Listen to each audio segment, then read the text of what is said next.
Hi guys, okay, welcome to my vlogs ulit. So, for today's video guys, pag-usapan naman natin ngayon yung mga issue sa social media. Okay, so ang dami na kasi akong nakikita mga viral na yan. Ngayon, ang gagawin namin, itatanong ko sa kanya at ibabalik din sa akin kung ano yung magiging reaction namin bawat isa sa mga viral issue ngayon sa social media. So bago natin umpisan guys ang ating topic or ating video ngayon vlog, please don't forget to subscribe and to follow my Facebook page and TikTok account. Okay guys, so ito guys, umpisan na po natin. Keep on watching. Unang ko dito, mahal, kasi yung issue ngayon dun sa pinag-aagawan ng teritoryo ng China at Pilipinas. So kung sakasakaling sasakupin tayo ng mga mananakop, kaya mo bang ipaglaban or ipagtanggol or paglaban yung bansa mo? Hindi. Bakit? Kasi nga wala tayong proper training at saka hindi tayo handa. At isa pa, kulang tayo sa mga equipment. Ikaw, sa tingin mo, kaya mo ba? Ikaw? Kung ako ang tatanungin dyan sa issue na ganyan, ipagtatanggol natin ipagtatanggol ko yung handa akong ipaglaban ang ating bansa. Bansa ang pinag-uusapan. Oo, yes. Kasi kung sasakupin tayo ulit ng mananakop, possible na hindi na talaga tayong alam ko na hindi tayo mananalo gawa ng mas advance ang nila kagamitan kaysa sa atin. Pero syempre, hindi natin basta-basta ibibigay yung teritoryo natin or yung bansa natin sa kanila.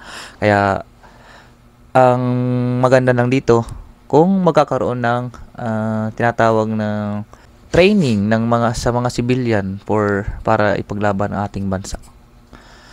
So, viral issue ngayon ang about sa teacher. So, ano ang reaction mo doon sa viral teacher ngayon na nagalit sa kanyang mga student? Ano masasabi mo doon? Okay. Sa unang pinanood ko, hindi siya buo. So, may short video lang siya, may cut na video na nagagalit siya, oo. Tapos nung napanood ko yung buong live video niya, so as a teacher, parang sabihin mo yung ganong mga salita sa mga estudyante mo, so mag-iiwan siya ng trauma dahil wala pa silang nararating at sinabihan mo pang hindi naman kayo matatalino. So, sa isip ng mga bata, parang mag-iiwan yun ng marka kasi wala namang teacher na gustong sabihin sa mga estudyante yun, lalo na kung napamahal na sa'yo yung mga bata. Pero sa isang teacher kasi, ikaw na yung tumatayong magulang, pangalawang magulang at guardian sa mga bata, lalo na sa school. Siguro may times na nakakapagod naman talaga ang magturo at lalo na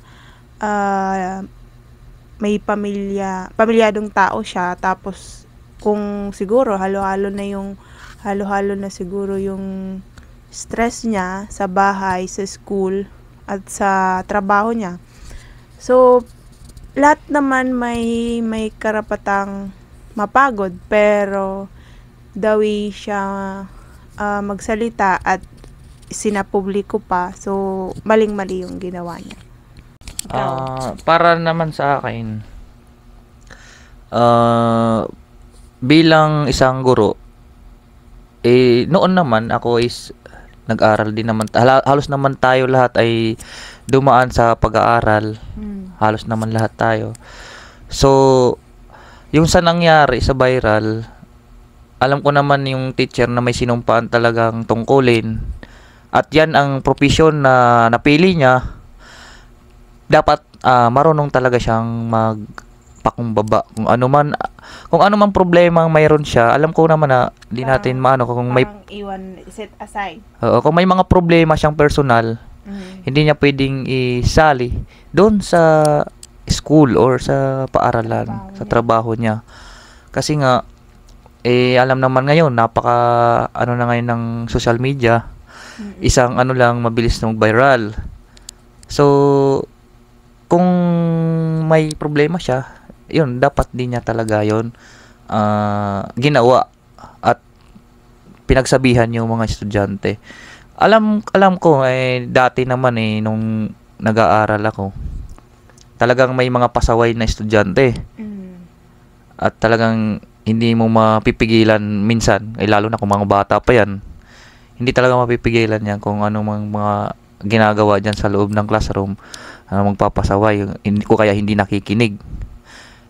Dati, ako nag-aaral pa ako nung elementary. Pasaway ka din. Alam mo, pasaway ako dyan. Minsan napalo rin ako niyan. Noon kasi hindi pa naman yung sa batas na kahit paluin ka, Bawal. hindi pa bawal. Hindi pa bawal. Naranasan kong paluin na tapos batuhin ng eraser. Ng chalk, oo. Ganun talaga ang kasi gawa ng tao din yun Pero ito, may ano ba yung mas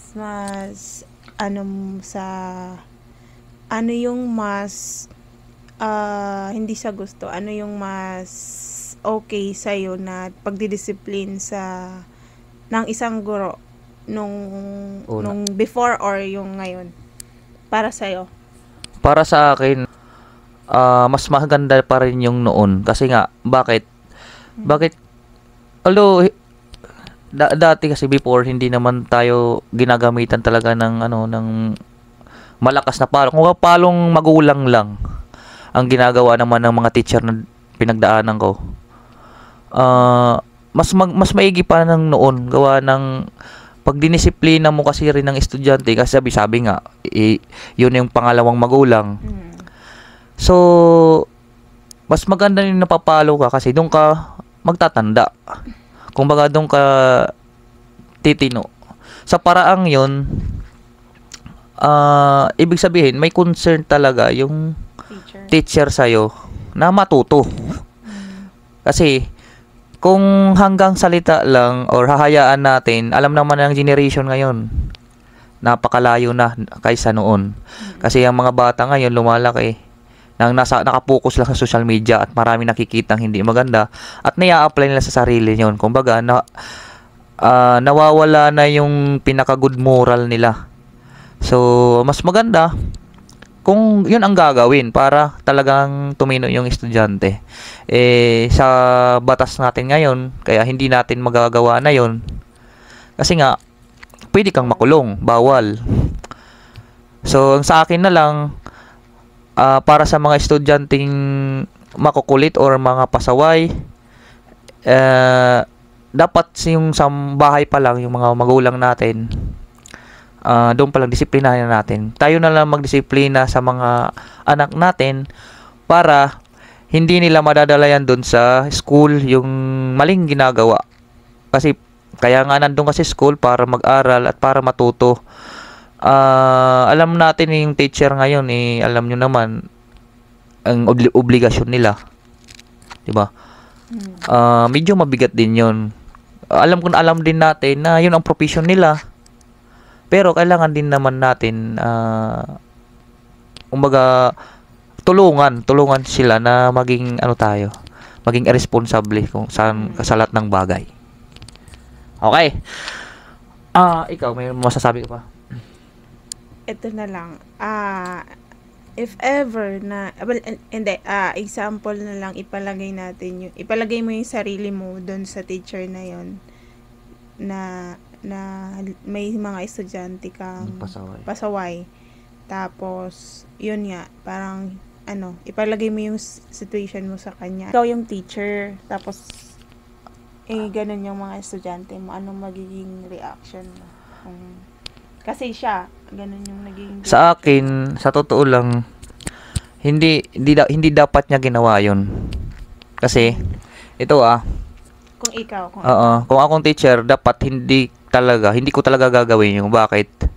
Kasi nga yung mga binitawan nating salita, talagang ano 'yun, magtatanda 'yun dun sa mga bata. Kasi masyadong mabigat yung mga binitawan niya eh. Mas maganda na lang kung mayroon man siyang pinapagalitan, yun na lang ang kausapin niya at ipatawag na lang sa guidance office or saan man yan basta sa guidance office ipatawag na lang para sila yung magsabi doon. Lahat ng bata na nagpasaway, yun ang kukunin niyang pangalan at idadalhin dun sa guidance office or papatawag yung mga magulang para yan ang pagsabihan. Yung baga magbibigay muna tayo ng warning or dun sa scenario na yun, di naman natin alam baka may paulit-ulit na yun. Yun, pwede mo nang i-report talaga yun dun sa guidance office kasi mayroon naman tayong tinatawag na pwedeng matanggal talaga yung o kaya blacklisted na dun sa school na yun kung sakaling ganyan talaga yung bata. Hindi na kayang disiplina. Hindi na kayang disiplinahin talaga.